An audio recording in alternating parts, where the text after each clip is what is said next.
This is John Murphy at Murtech.com with your daily news update. Okay, here we are, December the 25th in the year of our Lord 2025. Merry Christmas to everyone. I hope everyone had a great Christmas.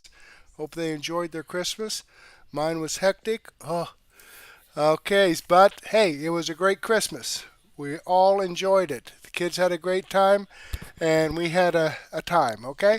Let me go ahead and click on my Rumble link here. Take us over here to my Rumble channel, Daily News Update. This is the video that I'm live streaming tonight, episode 1787. Let me go ahead and click into that. And this is the video. Let me pause that. Susie Poll 2016. Hello and Merry Christmas. Hello to you. Thank you very much. Okay, let me go ahead and close that out for the time being and slide down here and click the Show More button to expand out the description box. Okay, we have information from Andrew Klavan, a Klavan Christmas special, Black Conservative Perspective, Devory Darkins, X22 Report. So we've got a lot of great stuff here tonight. Let me slide down here and give a shout out to 41371, Cindy, just started following my channel. Vic DeLee, 27, just started following my channel. Kato 74 just started following my channel. And Atlas Shrugged just started following my channel. So thank you very much, folks. A great Christmas gift for me. I appreciate you following my channel. I hope you're tuned in, and I hope you enjoy the content. Okay, Prince Josh just gave me a comment on my Merry Christmas video where I played Christmas music, as long as YouTube would play the music. Cotton Ball 31 gave me a comment on my episode 1786. Big John Perez also commented on my episode 1786, and Debbie BS reposted my episode 1786. So thank you, folks, for the comments.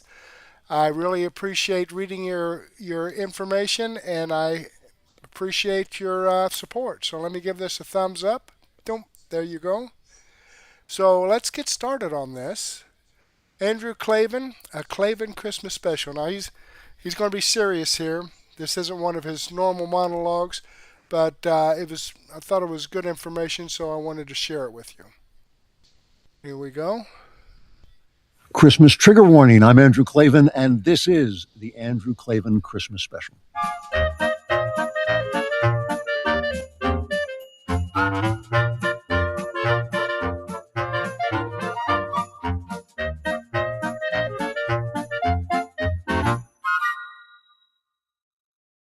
I hope you are all having a wonderful holiday and a wonderful Christmas season and a blessed Christmas season. I hope that the spirit of the season is coming through you and into you and all the people that you're with and all the people that you love.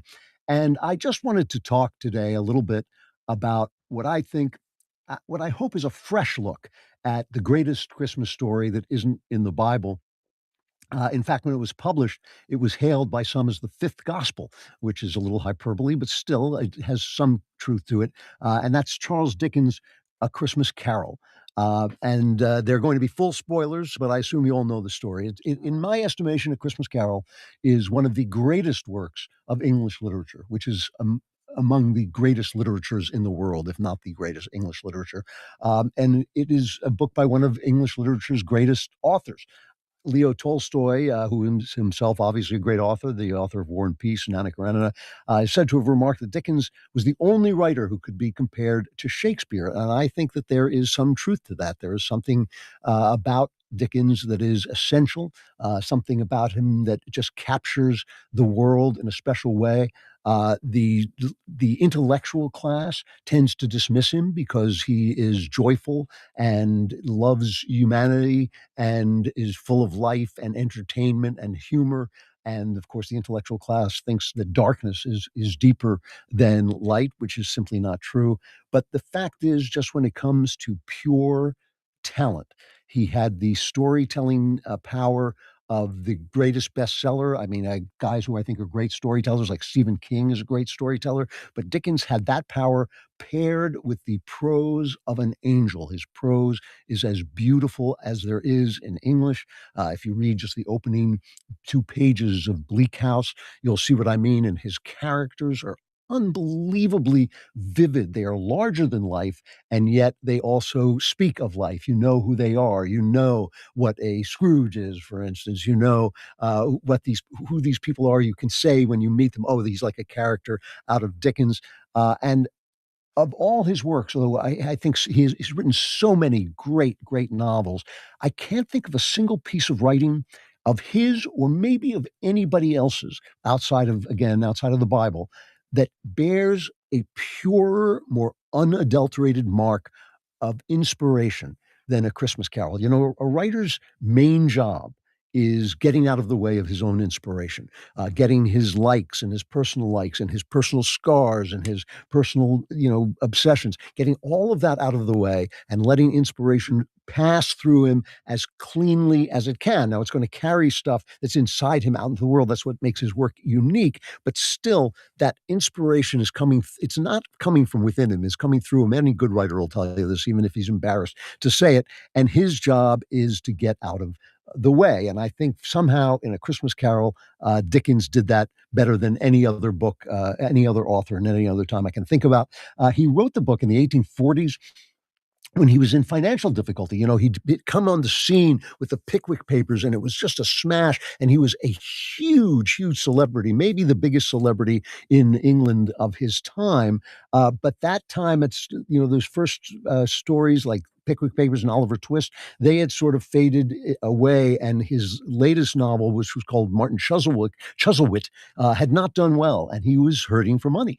And he wrote this book, A Christmas Carol, and he said at one point, I'm going to have to depend on this book making money because I'm in trouble here. And his publisher got it and wasn't very impressed with it and said, well, we'll bring it out in a cheap edition, which would be nowadays like bringing out a paperback original. Bringing out your book instead of bringing it out in a nice hardcover would be bringing it out as a paperback original, which in the old days meant it was cheap. And nowadays it's all a little bit more confused, but still, that's what it would be like. And so Dickens said, no, I'm not going to do that. He said, I will pay the cost of printing a good edition. And because he paid for it, he then had power over it, and he produced a very beautiful edition with the famous John Leech drawings, which you've probably seen. If you saw them, you would recognize them. And also, he got a deal where he got to collect most of the profits himself. Usually, the publisher takes most of the profits, and you get a royalty, which is, maybe if you're lucky, between 10 and 25%. But he took the lion's share of the profits because he did it, and I'm sure he was glad he did, because on publication, the book was greeted with ecstasy. It immediately, the minute it hit the stands, people went crazy. People said that, like, even old crusty guys like William Makepeace Thackeray, I think it was, who wrote Vanity Fair, who didn't believe in Christmas, even they said they started inviting people over to their house for parties, and suddenly they felt more open-hearted and more generous and more in the Christmas spirit. It had that powerful an impact when it was published, and of course it has been powerful ever since. It gave us Ebenezer Scrooge. If you call a man a Scrooge, everybody knows you mean a miser. It popularized the wonderful term bah humbug, which is what I say mostly through Christmas. And some people even say, and I don't know if this is true, but Charles Dickens had a difficult childhood. After about the age of 12, his father, if you've ever read David Copperfield, is a character of Mr. Micawber, who just is always in debt and always spending more money than he has, and is always getting into trouble. And even though he's very lovable, he's just, getting himself into trouble. And in fact, Dickens described his early years as idyllic. He said he had a wonderful childhood, but then his father got so badly into debt that he was taken to prison. He was put in debtor's prison. And Charles Dickens, at like 11, 12 years old, was sent to work in a factory. And this was a very scarring, a formative experience that he had. And people say that in his early days during that idyllic period, it often snowed at Christmas. in England, which is not very common. And for 8 years, apparently in a row, it snowed in Christmas. So Dickens started to write snow into Christmas, and we've been dreaming of a white Christmas ever since. And a lot of the sort of sense of what Christmas is, a lot of the traditions of what Christmas is, the look of what Christmas has come from Charles Dickens. There's a movie about him called The Man Who Invented Christmas. This episode is sponsored by Helix. I always feel so bad for you. It's what's the search. Try it. Only get the /Klavan. For this will come to nothing. It's Klavan. No E's in Klavan. I just make it look this easy. And the novella, it's a very short novel. It's I don't know how much it is, depends on the print, but it's a very short novel. And it was kind of a bridge. That inspiration that went through him was kind of a bridge between those early successes that he had that made him a star, and then the later great novels, which are like, David Copperfield and Bleak House and Tale of Two Cities and Great Expectations, which are novels that are the best novels of the novel at the peak of its time. There's nothing like them. If you've never read them, they are just an absolute joy.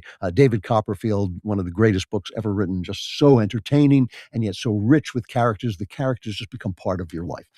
So since that time, the Christmas Carol obviously has been filmed and staged and satirized and reimagined more times than anyone can count. There are some upwards of 100 remakes of it as a movie or as a TV show or as something that inspired. Even the only other truly great Christmas movie, in my opinion, which is It's a Wonderful Life, is simply A Christmas Carol in reflection. It's a mirror image of A Christmas Carol. In A Christmas Carol, a greedy man supernaturally examines his life and sees that it was horrible. In It's a Wonderful Life, a generous man supernaturally sees what the world would be like without his life and realizes that it's a wonderful life. And so it's basically the same story, just in mirror images. And in both of them, both those stories, and importantly, and we'll get back to this a little bit later on, both books are just about a change of outlook. Nothing happens, nothing changes in the world. Was what Jesus Christ called metanoia, a change of mind. And when you change the way you look at things, the things you look at change, as the saying goes. So the book is, though it's small, it's too big to cover with the depth that it deserves. We'd be here for weeks. But I just want to take a look at certain aspects of it that I think are particularly relevant to this chaotic and transitional moment in the history of the West, when people are wondering,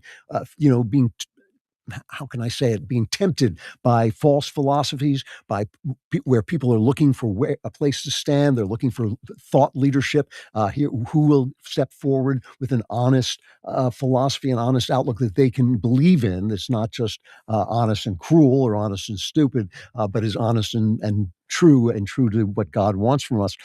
And I think that I want to try and show why the book gets at the heart of the gospel message and why it has been so effective to people over these years, and it still is, and it's just an incredible, powerful story. So let me just read the beginning paragraph, which, those of you who know the book will know it, but it begins with a very strange beginning. It begins, Marley was dead to begin with. Those are the first lines.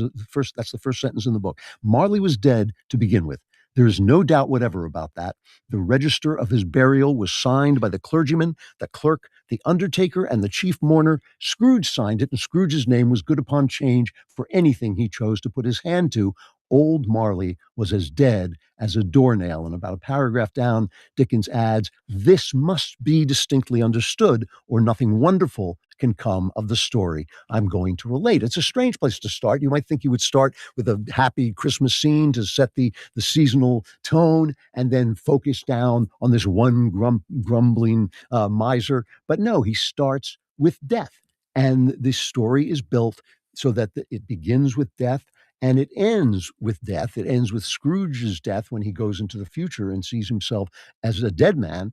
And then there's a brief epilogue of redemption and coming back to life and joy. So death is the foundational fact of the story. And that's true of the Gospels too, in a lot of ways. The curse of death is on the world, and the story of redemption through Jesus Christ ends with Christ's death. And then there's a brief epilogue where death is overturned with redemption and joy. So it's kind of built along the same lines. But death is really important. And the fact that you have to believe that Marley is dead, you have to understand it, or nothing wonderful can happen, is very important.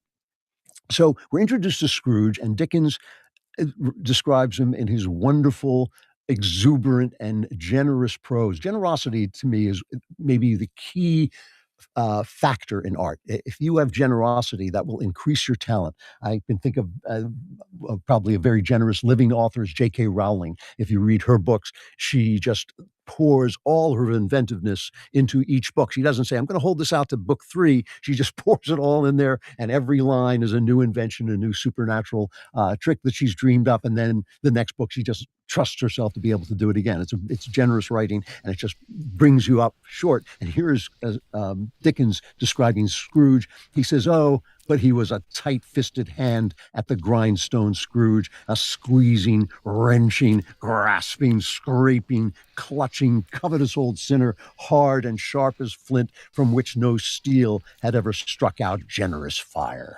You could, it doesn't leave a lot of room. You get the picture. Not a nice guy. Okay. All right. I'm going to pause this here, but I will play the rest of this in my daily news wrap up, so you can look forward to that. In the meantime, let's go ahead and click on the Rumble link, and let me show you this video does come from Andrew Klavan. I'm following his channel. I've given him a thumbs up. I hope you do the same thing for me. All right, let's jump down here and get into some more information from Black Conservative Perspective. UK and Canada residents fume after devastating report proves they've been lied to on mass migration. All right, I think we've been lied to. I can't wait till the residents of the United States, the majority of them, fume. So let's go ahead and get into this. A new snapshot of the Canadian economy released today reveals it remains brittle in the face of trade tensions and tariffs. Statistics Canada says GDP numbers for October show the economy shrank by 0.3%. It's the biggest decline in almost 3 years. The manufacturing sector decreased by 1.5%, while wood manufacturing dropped over 7%. In total, 11 out of 20 industries experienced a decline. Canada's GDP per capita hasn't grown in a decade. Do tariffs explain that, or is that a symptom of a deeper issue that we haven't discussed? Because we blame everything on tariffs. We love to blame Trump's tariff strategy against Canada or against the world for why we're in this situation. But this situation is not just because of tariffs, or am I crazy? Oh, I mean, like these tariffs have just been in the last year, for realistically speaking. I mean, globally, the economy struggled. Post-COVID, it's been problems from every country. But yes, of course, we can look at the numbers in Canada's GDP per capita has not grown as expected. And a lot of that will come back to, priorities. And I think this budget has deemed that the priorities are now the economy. And so you're looking at record spending, tariff supports, and I think, this budget that probably should have come earlier. People across the country are scaling back on holiday spending this season. Me and my partner decided actually not to exchange gifts between the two of us this year. It's so expensive.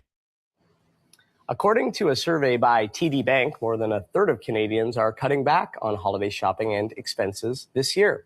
Nearly half of Canadians are also scaling back on social spending. But even with holiday budgets decreasing, 46% of people are spending more money on Canadian products. A report from Business Development Canada says if families spend an extra $100 of their holiday shopping on Canadian goods, the benefit to the national economy could be as much as $2 billion. Boy, oh boy, oh boy, oh boy, oh boy. So we got to talk about the backlash that is currently building against the left-wing lunatics running the UK and Canada into the ground because of the fact that we just printed a bombshell GDP number, okay? 4.3% real GDP growth, 8% nominal GDP growth. And I just want to tell you guys, don't allow anybody to poo-poo good economic numbers, okay? I mean, there are people out there who are trying to poo-poo it and trying to say, oh, it's not that great, blah, blah, blah. Listen, here's the thing.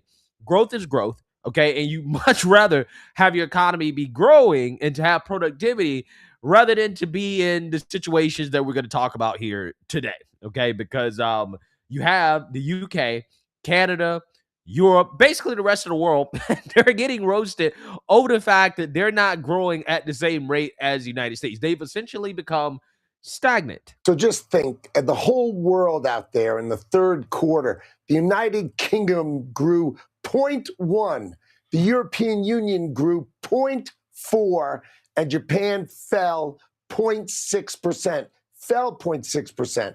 Donald Trump's economy grew, the United States of America, the biggest economy in the world, 4.3%. What that means is that Americans overall, all of us, are going to earn 4.3% more money. We're making a raise. It's a simple way to do it. We've got more jobs, lower energy costs, and lower interest rates coming. This is the golden age coming. Forthcoming. This is the golden age coming.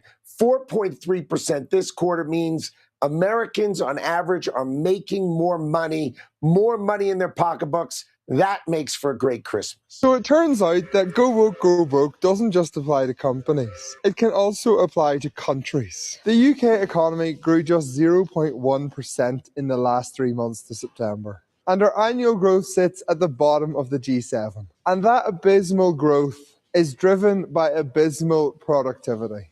The average UK worker now produces 20% less value than our American counterparts. And you really do have to ask yourself why. And what it comes down to is really poor decisions by the last 20 years of British government. We have the highest industrial energy price in Europe, which has destroyed our manufacturing base. The tax burden in the UK is the highest since after World War II, stifling investments. And we have so many regulations and so much bureaucracy that it is completely stifling innovation. Go woke, go broke. And unfortunately for all of us, at this point you genuinely could make the case that the UK is broke. We have a huge amount of government debt, with the government forecast to borrow £115 billion in the year 25-26. The interest payments to service that debt have begun to absolutely skyrocket, with the government spending over £110 billion on interest payments alone. And we're not even close to beginning to reduce the amount we have to borrow each year just to balance the books.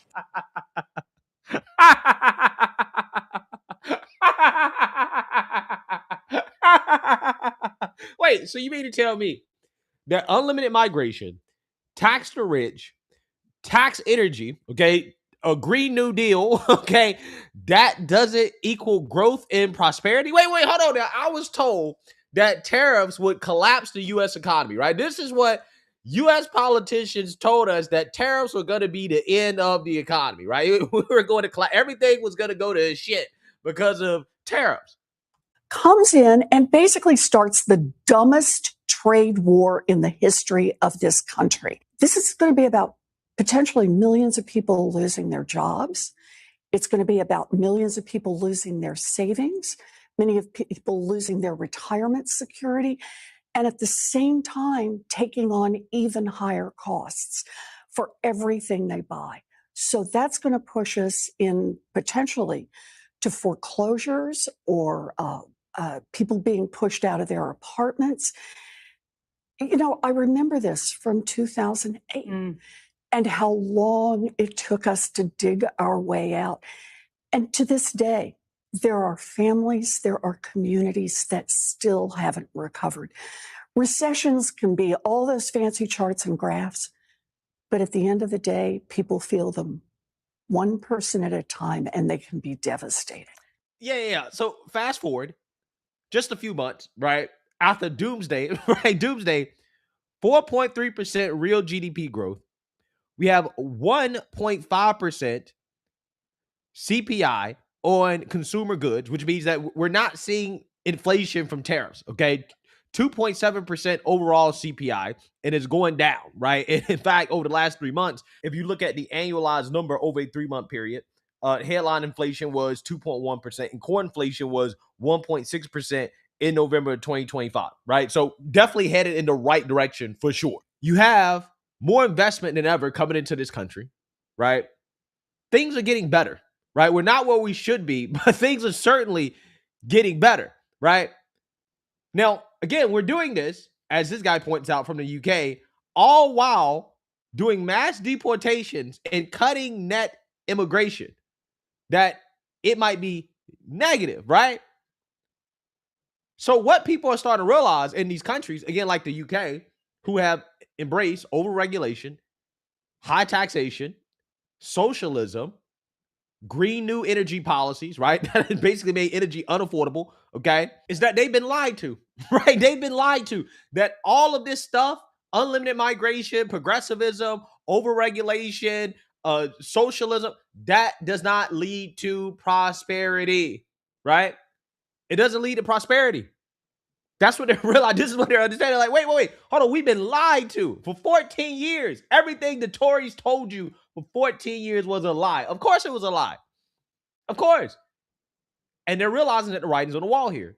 Since being elected in April 2025, Carney, who leads Canada, okay, the governor of Canada, right, in the 51st state, has achieved 0 GDP growth in Canada. We're totally stagnating. He's being roasted.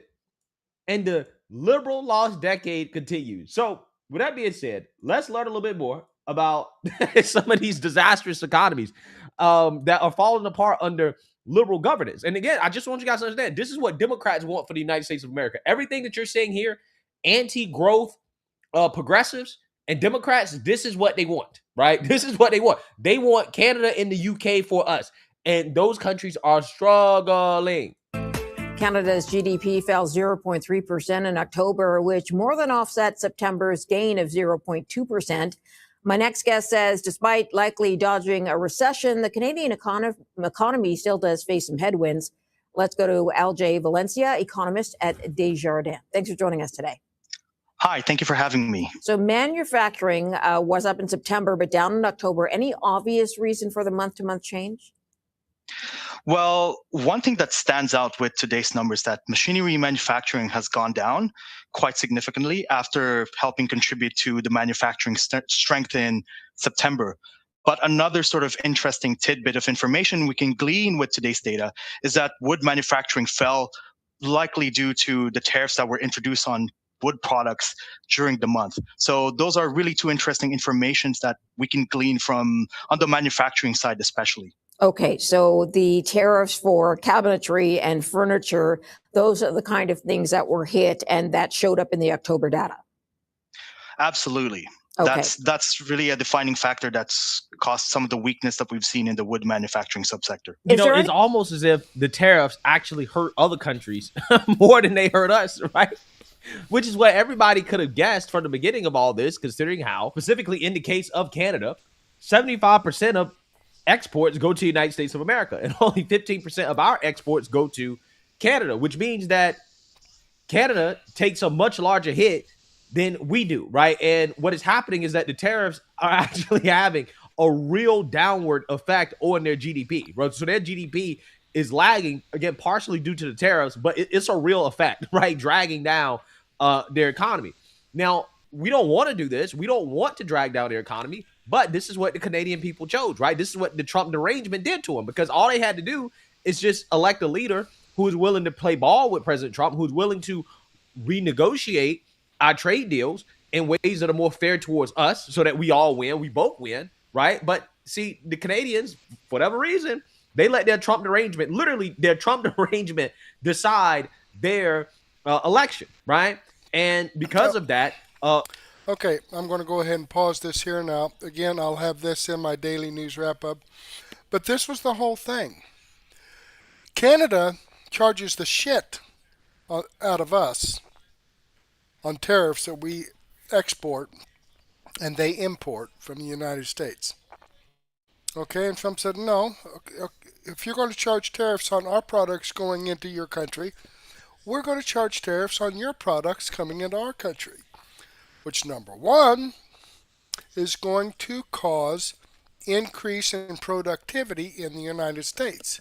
Because then that lumber, in this example, will be cheaper in the United States, which is going to cause more manufacturing of the lumber products needed for cabinets, in this example, here in the United States. So, really, it's a win-win. I mean, we are grabbing tariffs now on products going into Canada, and it's creating jobs and more revenue for here, which causes our GDP to go up. So let me click on this Rumble link here and show you that this video does come from Black Conservative Perspective. I am following his channel. I've given him a thumbs up. I hope you do the same thing for me. Okay, we got more information here, so let's jump back here. And we got a lot of chats going on here. Join in, folks. All right, coming down here, Devory Darkins, Democrat mayor gets nightmare news over immigration raids. That sounds interesting. Let me go ahead and get this started for you.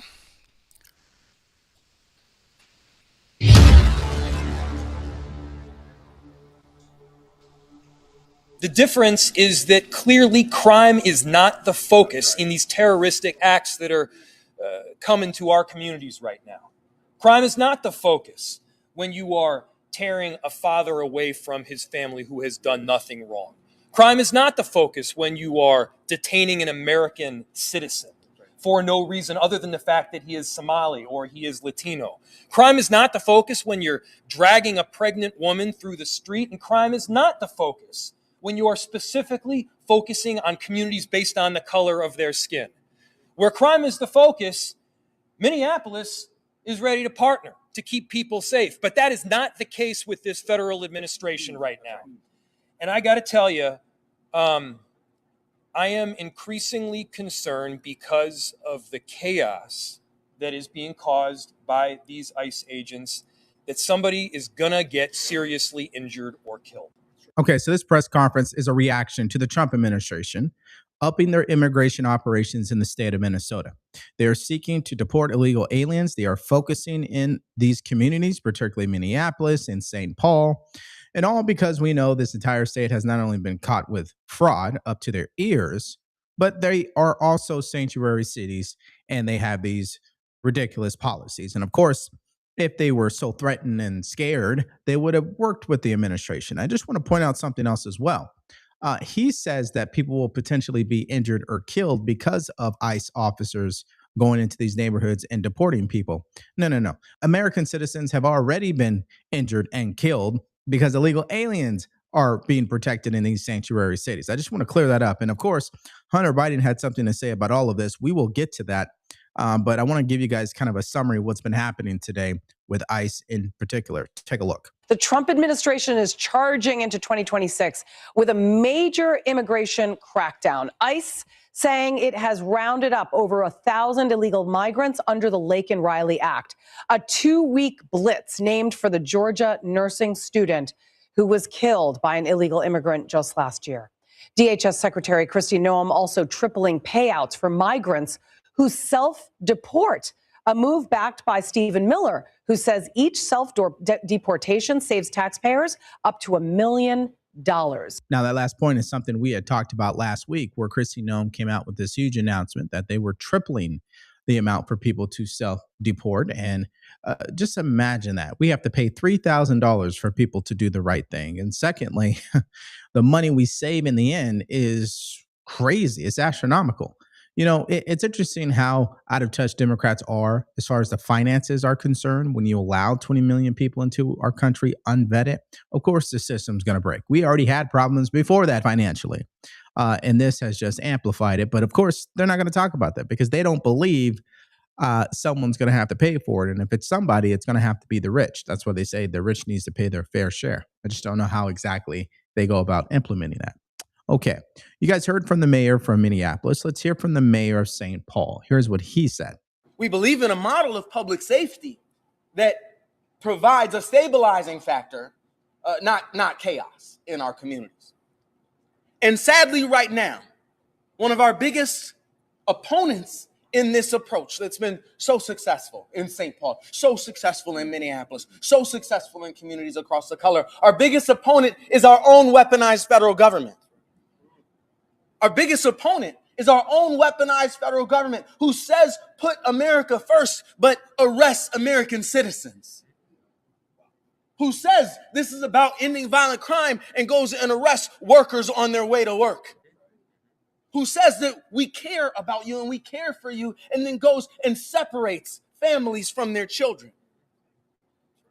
Mayor Frey said that this isn't public safety. this isn't public safety at all. But it's easy to recognize what it is.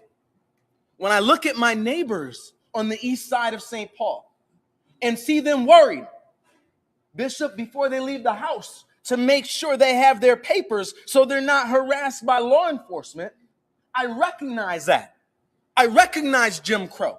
Okay, so I don't want to punish you anymore with this rhetoric, but this is what they're saying. Okay, this is the press conferences that they're continuing to host.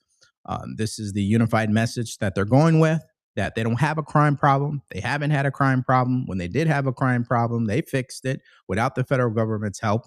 And what the Trump administration is doing this entire time is making things worse and putting people in danger. And what I hear missing out of that whole message, and I said it earlier, what about the American citizen who've actually been murdered, killed, raped, robbed, or crimes committed against them in the name of fraud within that state? Of course, they have nothing to say about that. Now, what also happened today, which was really shocking, is a statement coming from Hunter Biden on the Sean Ryan show, where he totally contradicted his father and the Democrat Party regarding immigration. Take a listen. A vibrant immigration, but we don't want immigrants that are coming here illegally, draining us of resources, and also and being prioritized above people that are actual literal heroes that are coming home, that are still recovering from 20 years of endless war, or anybody else in our society. Isn't it great that we finally get to agree with Hunter Biden on something? It's an interesting time. But of course, he still believes the president is a fascist, and he doesn't even know the definition, but it doesn't even matter. The point here, if we focus on the merits, is this. I knew this was an intentional problem when they were putting illegal aliens, even TDA gang members, in luxury hotels and giving them a debit card and depositing $12,000 on it. As a veteran, you would never get that. Okay, so if we're treating illegal aliens better than we treat our own men and women who served in the military and put their lives on the line, we have a problem. And that's why 77 million people voted for the president. Okay. They sent CBP and ICE dressed in uniforms with automatic weapons into neighborhoods, and they began literally stopping anybody who's brown or black and asking them for papers. I studied about the Nazi regime and how they did do that. I don't know any other regimes. Maybe other people have been required to prove their citizenship in a country just walking around. Is that what's happening, Chad? No, it's not. It's not anywhere close. Governor Pritzker is an embarrassment. He has no idea what he's saying. And if he does, he's simply lying. ICE is not pulling over anyone because of the color of their skin. They have reasonable suspicion. They have targets.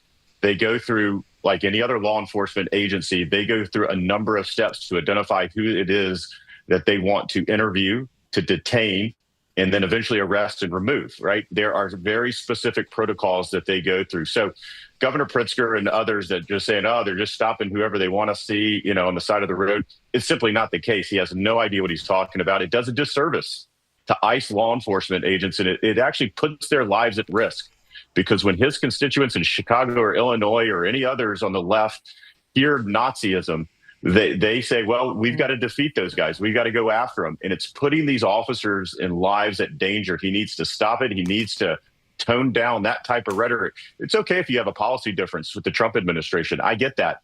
But ICE is doing what Congress told them to do, which is to enforce immigration law and to remove those that are here illegally. They're doing their job. We should support them. And Governor Pritzker is completely off base here. Yeah, see that. Okay, I'm going to go ahead and pause this here. And again, this video will be in my daily news wrap-up. I need to move on. I was surprised that I got this much great information on Christmas Day to share with you. But here it is, and I will be sharing information with you tomorrow as well, even though we will be on the road on the 26th, going down to Arkansas to visit Aunt Sue, my wife's sister, and Quentin. He's up here with me tonight while I'm doing my video. Here, Quentin, come over here and pop your head in here. There he is. He'll be turning 7 tomorrow on the 26th. So we'll be going down to Aunt Sue's and celebrating his birthday. But the point to this information is, Aunt Sue lives in Arkansas, and she's on Central Time.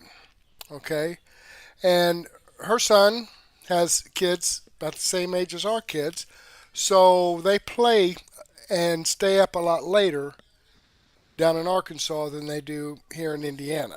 So, that being said, my daily news wrap ups will be starting at 10 o'clock Eastern Standard Time as opposed to 8 o'clock. So, it's actually, even though they're an hour behind in Central Time, with all the activity going on, I'm not able to get my podcast started until 10 o'clock Eastern Time.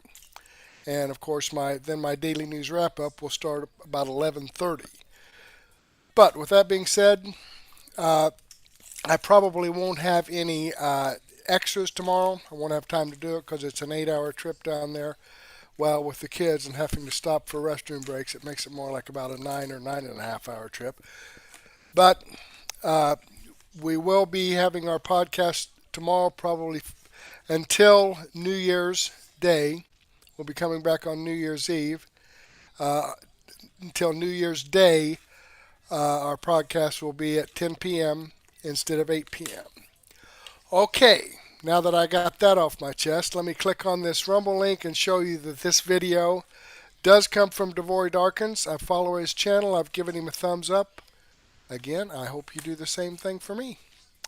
All right, let's slide back down here and see what X22 Report has to say on his episode 3804A. Trump did one thing with the economy that will destroy the central bank narrative. Well, that sounds like good news. Let's check this out. Walled garden. Let me get it back here for you. In terms of college, 60 days to collapse financial news and freeze. Now, the deep state, the corrupt politicians, the private West Central Bank, World Economic Forum, Trump now has trapped them in everything. They tried to down the economy when Trump took office. Trump started the parallel economic system, and Trump set it up perfectly where the deep state, the central bank, the D's, they will not be able to use the economy against Trump. And he did it by doing one thing. He set it up with the one big beautiful bill, and he waited almost 1 year for the economy to all of a sudden take off. Because once again, if the economy started to do well during the year of 2025, they would have said Biden was responsible for that. But since Trump now has set it up where the economy is going to take off, not exactly at the beginning of the year, what's going to happen is, of course, tax time is in April. We're going to see the economy really start to take off right after that because people are going to get their tax refunds. People are going to see fuel prices really come down. And this way, everything that is happening is because of the one big beautiful bill, because of everything that Trump put into place. And they cannot use the narrative that Biden/Obama was responsible for this. Actually, the central bank can't even say they had anything to do with this because they didn't. Remember, they were doing the opposite of what Trump was trying to do here. So Trump, he set it up perfectly, and he set the stage for us to move into the new economic system, which is going to be a completely different system of currency than we have today. Today, we have the Federal Reserve note.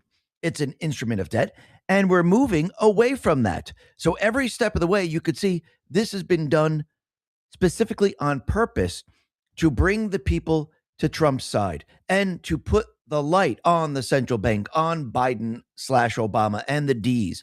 And yes, in the end, the people are going to see it. They're going to see it as clear as day. Just like they're now seeing that the entire climate change, Green New scam, it was one gigantic fake operation agenda that was pushed forth by the deep state players, by the central bank. Remember, the central bank was on board with all of that because I do believe in the background behind everything else. I do believe that they were pushing this. And when you look at the temperatures, you could see their entire narrative is completely and utterly falling apart. Marianne Afal put this out and said, UK Met Office caught using temperature data from stations that don't exist to support climate policies. Britain's Met Office is facing awkward questions after an investigator discovered over 80% of its temperature monitoring sites are classified as junk with measurement uncertainties of 2 degrees Celsius to 5 degrees Celsius. That's not a typo. 5 degrees Celsius of potential error.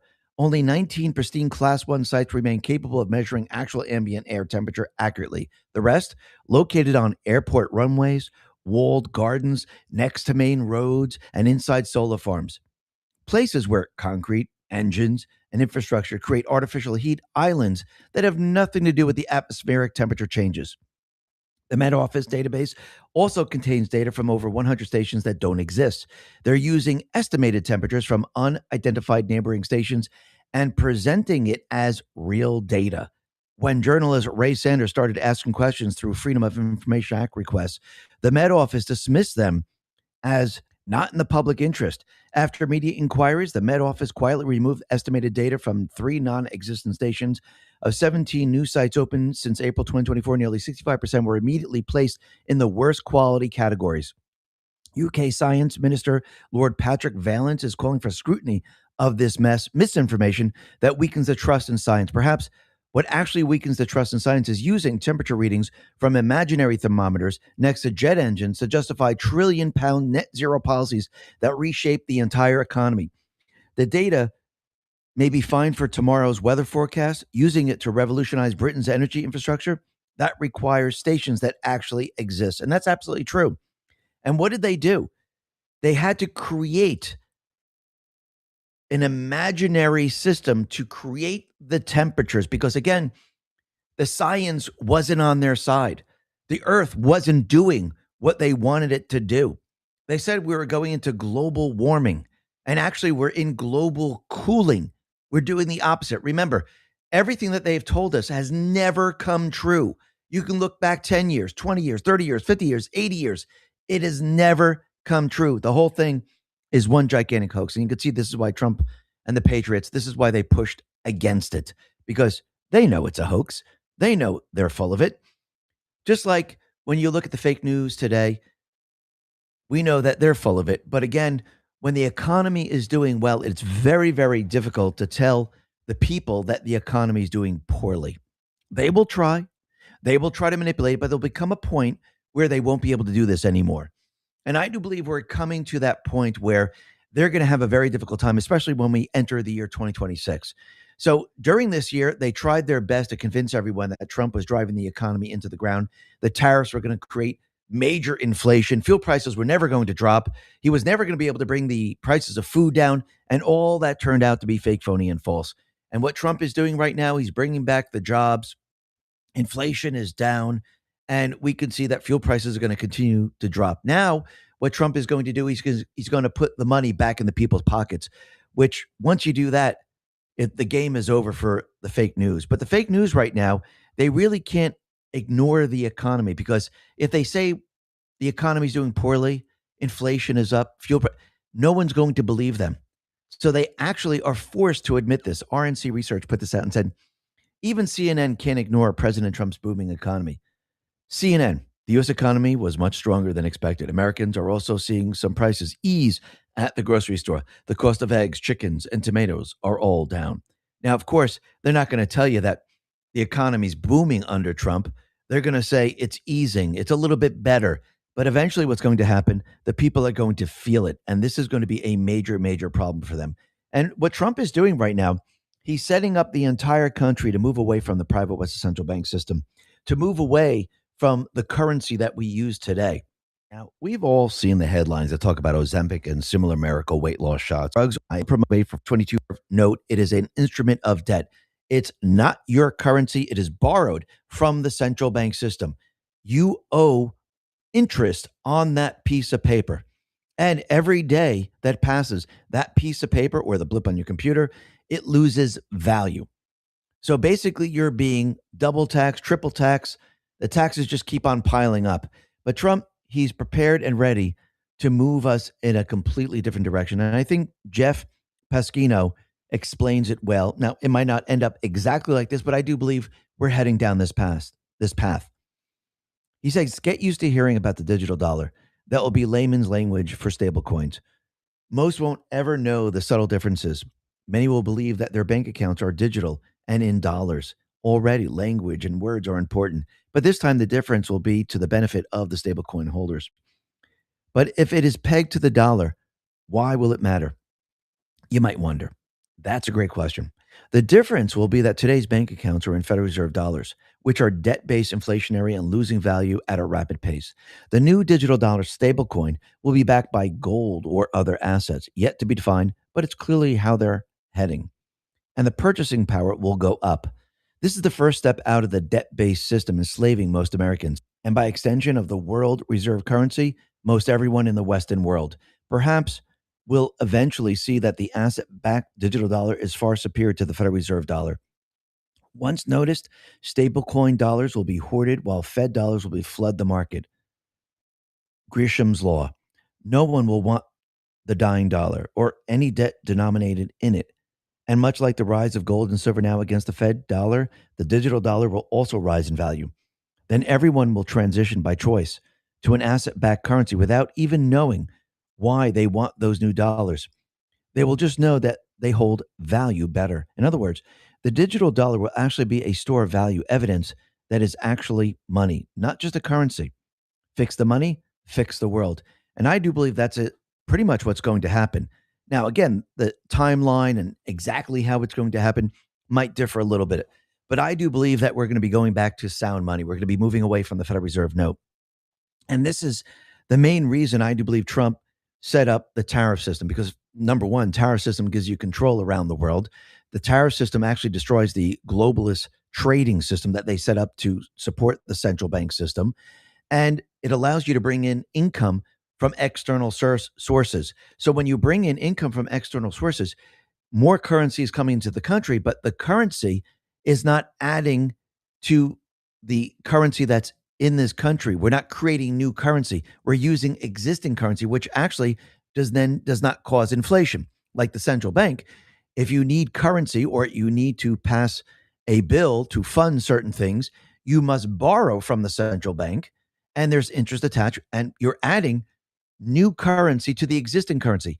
The tariff system and the gold card system, the energy system, the technology system that Trump is building, it brings in already existing currency, and we're not creating new currency. So we don't see the inflation. Plus, when everyone said, oh, the tariff system is going to cause inflation because of the tariffs, well, inflation, the definition of inflation is the devaluation of the currency.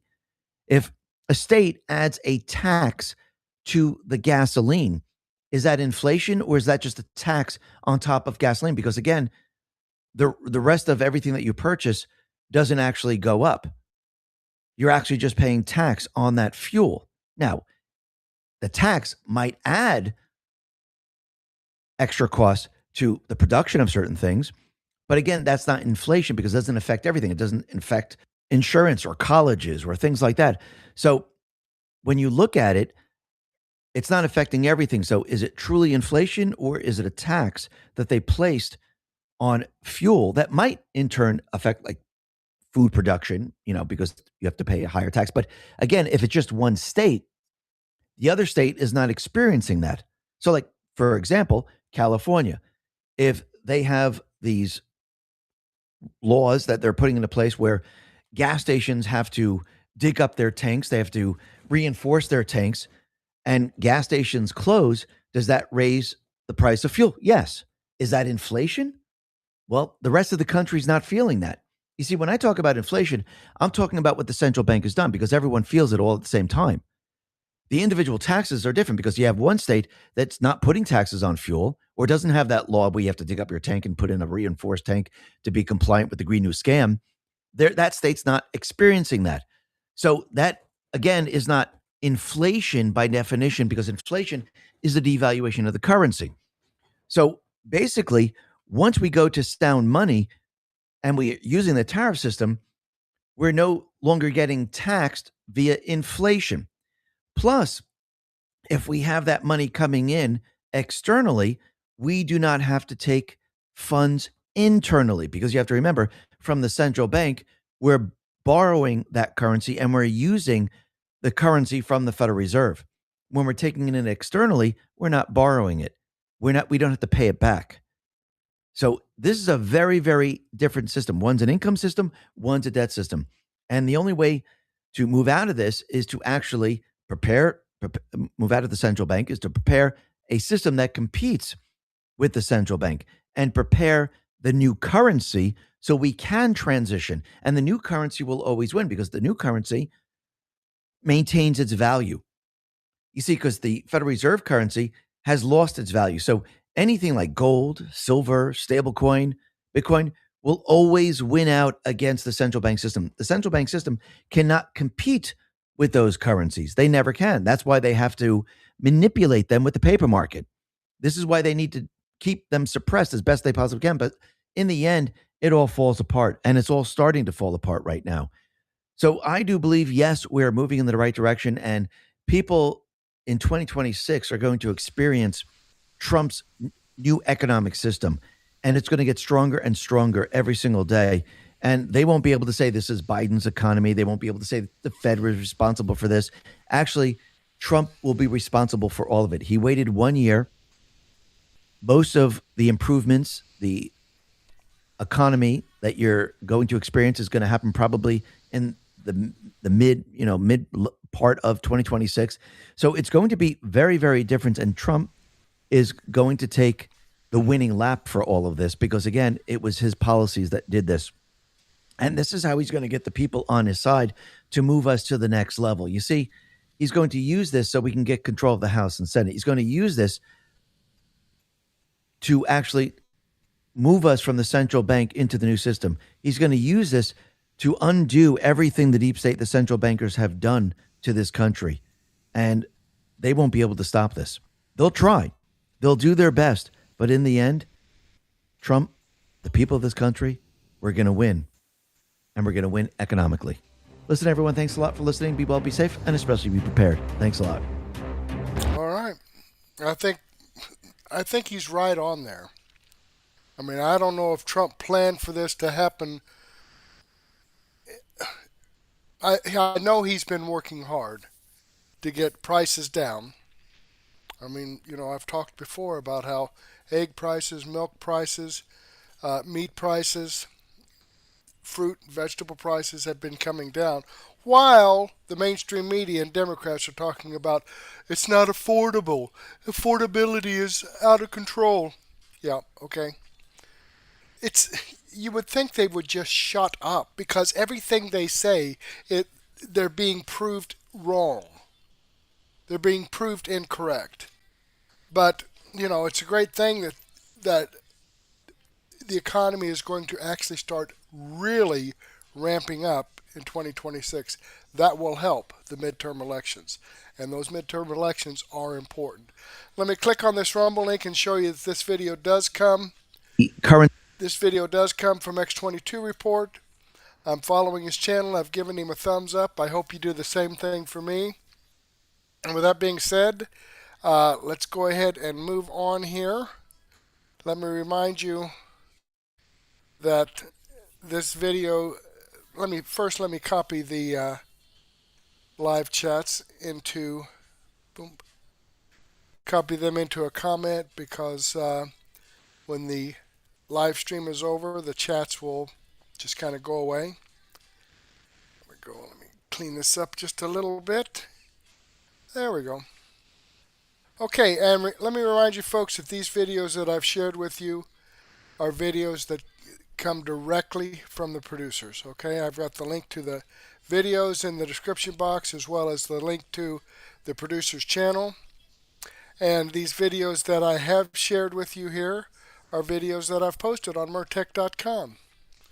And I have the link to Murtech.com in the description box if you'd like to click over here and see more information. But I'm going to be sharing a lot of information in my daily news wrap-up. We'll go over that here in just a second, but let's hear some information from Augusta Gold. Did you know the biggest threat to your retirement is not something that's talked about often? Our increased longevity in America means default retirement accounts like IRAs, 401ks, and TSPs may not suffice. If you have over $100,000 in your retirement account, get instant access to a free 2-minute report from Augusta Precious Metals that reveals the one step you can take to secure your financial future. Text SAFE to 35052 today.